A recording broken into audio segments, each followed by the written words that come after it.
Vous écoutez Europe 1, il est 8h18 et Thomas Soto, vous recevez ce matin la candidate UMP à la mairie de Paris, Nathalie Kosciusko-Morizet, pour l'interview politique. Bonjour Nathalie Kosciusko-Morizet. Bonjour. Est-ce que c'est vrai que vous surnommez Patrick Buisson Gestapette?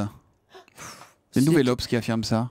Oui, c'était sorti dans la presse il y a quelque temps. Écoutez, je me suis jamais entendu avec Patrick Buisson, je me suis jamais entendu à titre personnel avec Patrick Buisson, ni avant ni pendant la campagne présidentielle, mais surtout j'avais un désaccord de fond sur sa ligne. C'est une ligne que j'ai combattue avant, que j'ai combattue au cœur de la campagne présidentielle. Moi, je ne crois pas qu'il y ait et qu'il doive y avoir une continuité entre la droite et l'extrême droite. Je ne crois pas, je n'ai jamais cru qu'un horizon possible ou souhaitable pour la droite, ce soit ce qu'on appelle la fusion des droites, l'union avec l'extrême droite. J'ai même écrit un livre qui s'appelait Le Front Antinational, pour le dire. Et d'ailleurs, j'ai failli le payer puisque Marine Le Pen avait appelé à voter socialiste contre moi aux élections législatives. C'est la seule circonscription en France où le Front National avait appelé à voter pour le candidat PS pour dénoncer ça. Patrick Buisson ne voulait pas que vous soyez porte-parole de la campagne de Nicolas Sarkozy en 2012. Alors qu'il y ait des désaccords politiques, ça arrive, hein, c'est pas grave.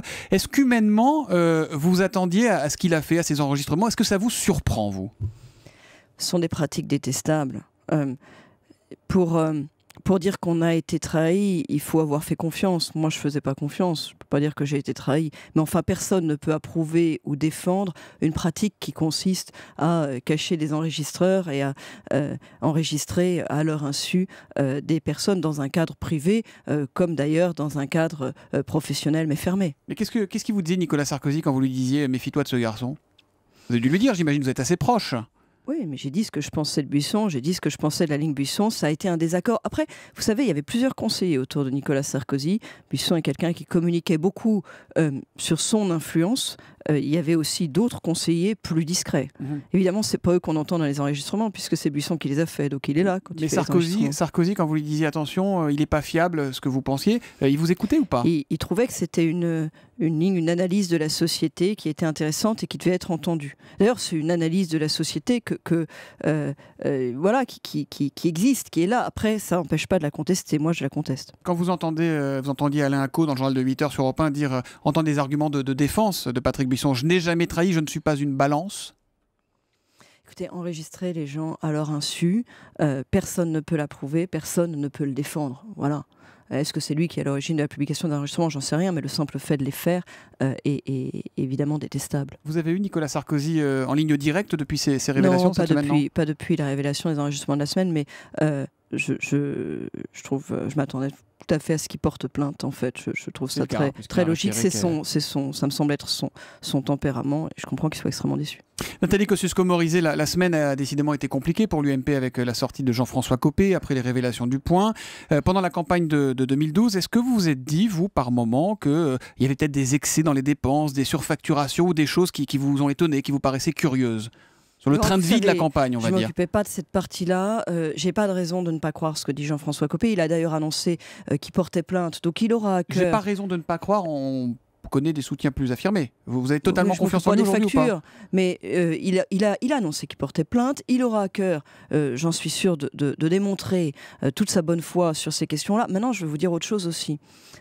Je pense que les gens s'intéressent assez peu et prennent avec beaucoup de distance ce qui se passe à l'intérieur des partis politiques.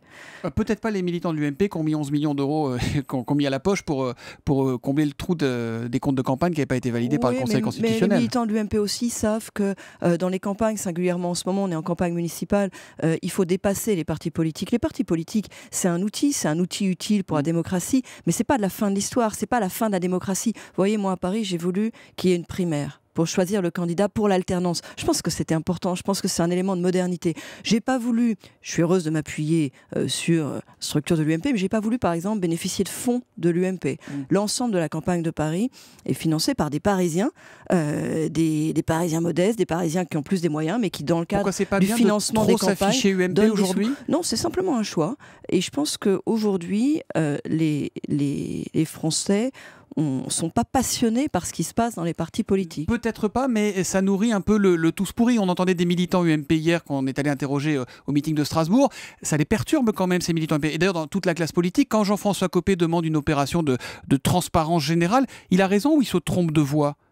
Est-ce qu'il ne nuit pas à l'ensemble de la classe politique? Moi, je trouve ça normal qu'il y ait des responsabilités particulières, des exigences particulières qui pèsent sur les politiques. Donc, je ne participe pas trop du discours de dire si on demande quelque chose de particulier aux politiques en termes de transparence, en termes d'exigence, il faut demander des choses exactement de la même nature à tous les autres. Je trouve ça normal qu'il y ait des exigences. Vous n'êtes pas trop d'accord avec ça? Je trouve ça normal qu'il y ait des exigences supérieures et particulières qui pèsent sur les politiques. Je voudrais en revanche que tout le monde se les impose à soi-même. Je dis ça parce que... Vous pensez à qui? Avec toutes ces affaires, on a un peu passé inaperçu un article qui est sorti dans le point.fr hier et qui relève de possibles conflits d'intérêts, d'éventuels conflits d'intérêts entre le directeur de campagne de Madame Hidalgo à Paris, Monsieur Missika, et le président du journal Le Monde, le propriétaire du journal Le Monde, Monsieur Niel. Le patron de Free. Ouais. Et je trouve que le niveau d'exigence doit être le même pour tout le monde. Moi, je pense que la vie politique, à Paris singulièrement, a été pourrie pendant des années, à droite ou à gauche, par le soupçon. Et je propose aujourd'hui aux Parisiennes et aux Parisiens une charte d'éthique que les élus ont signée, des pratiques, avec par exemple aucun conseiller de Paris dans des logements sociaux de la ville. Aujourd'hui, dans les sortants, rien que parmi les adjoints, il y en a 5 qui sont aux logements sociaux de la ville, c'est-à-dire qu'ils se sont fait élire. Même s'ils n'ont pas les moyens, même s'ils rentrent dans les critères? On les exclut parce qu'ils sont... Un adjoint, il a les moyens. Un adjoint, il gagne des milliers d'euros pour être adjoint. En 2001, à Paris... Pas tous les conseillers. La gauche, bien sûr, un adjoint. Non, mais je vous parle des adjoints. Ah, vous avez dit conseillers de Paris. Non, et les conseillers de Paris aussi, parce que les conseillers de Paris gagnent d'ailleurs plusieurs milliers d'euros, et parce que sinon, je trouve qu'il y a un risque, là aussi, de conflit. Soyons clairs, en 2001, la gauche a été élue en disant nous allons tout changer sur les pratiques, sur l'éthique, on va rendre Paris aux Parisiens, etc. Ils n'ont rien changé. En matière d'attribution des logements sociaux, ils ont approfondi tous les problèmes qui préexistaient. En matière de manque de transparence sur l'attribution des logements sociaux et les crèches, aujourd'hui, tout le monde est mécontent, et avec quelques raisons. Et en matière de conflit d'intérêts, de situation de suspicion pour les adjoints, on voit aujourd'hui ce qu'il en est. Il y a eu quelques mises en cause judiciaires, et il y a encore cette semaine une mise en cause sur un éventuel conflit d'intérêts entre le directeur de campagne de Madame Hidalgo et le propriétaire du journal Le Monde. Le climat politique en ce moment n'est pas très bon. Nathalie Kosciusko-Morizet. Je dis pour que le climat politique se rétablisse, il faut le même niveau d'exigence pour tout le monde, un niveau d'exigence élevé. Personnellement, je me l'applique. J'ai demandé à tous mes candidats de se l'appliquer. Mais vous n'avez pas voté la loi sur la transparence au Parlement, hein, comme Jean-François Copé d'ailleurs. Parce que dans la loi sur la transparence, il y avait des choses absurdes. Et vous savez, dans la loi sur la transparence, il y a le non-cumul des mandats. Moi, à titre personnel, je suis pour, je me l'applique. Je ne fais pas de cumul des mandats. J'ai en face de moi une candidate socialiste qui cumule les mandats, les salaires, tout en disant qu'elle est contre. Aujourd'hui, elle est première adjointe, présidente de plein d'organismes, et par ailleurs conseillère régionale, et en plus retraitée. Et on additionne tout ça. Nathalie Il faut arrêter l'hypocrisie. Qui a dit en parlant de vous, elle n'est pas la meilleure pour gagner, mais elle est la meilleure pour perdre. Elle n'a strictement aucune chance de reconquérir Paris. Vous savez. Je crois bien que c'est Buisson. Mais c'est Patrick Buisson. Oui, mais Buisson a dit beaucoup de choses désagréables. Mais il avait raison sur ce coup-là, c'est perdu Paris ou pas? Les sondages sont pas bons là. Écoutez, vous me demandez si Buisson avait raison. Mais enfin, non, je vous demande si Paris est perdu pour formidable. Je vous dis le contraire. Je vous dis que Buisson n'a jamais été une référence pour moi sur cette citation comme sur une autre. Et je vous dis le contraire. Je vous dis que les Parisiennes et les Parisiens, ils ont envie que ça bouge, ils ont envie que ça change. Les 23 et 30 mars, ils ont l'occasion, la possibilité du même mouvement, du même bulletin de vote, de créer des progrès à Paris, de se donner la possibilité d'avoir des progrès importants à Paris sur des sujets comme la sécurité, sur lesquels le maire de Paris aujourd'hui n'est pas au rendez-vous, le logement, alors que la municipalité sortante a organisé l'exode des classes moyennes. Moi, je veux qu'elles puissent rester à Paris. Voilà, la propreté, parce que Paris est en train de devenir dans les professions de foi qui vont recevoir. Et du même mouvement, et avec le même bulletin, ils peuvent aussi donner un coup d'arrêt, envoyer un signal net au président de la République, à François Hollande, à un président et un gouvernement qui les déçoit, qui parfois les met en colère. Donc vous nationalisez les enjeux du scrutin. Deux dernières questions rapidement. Est-ce que vous vous attendiez à ce que ce soit aussi dur au sein même de votre camp, cette campagne, dans la droite parisienne? Une campagne de Paris, c'est forcément difficile parce que l'enjeu est majeur. L'enjeu est immense.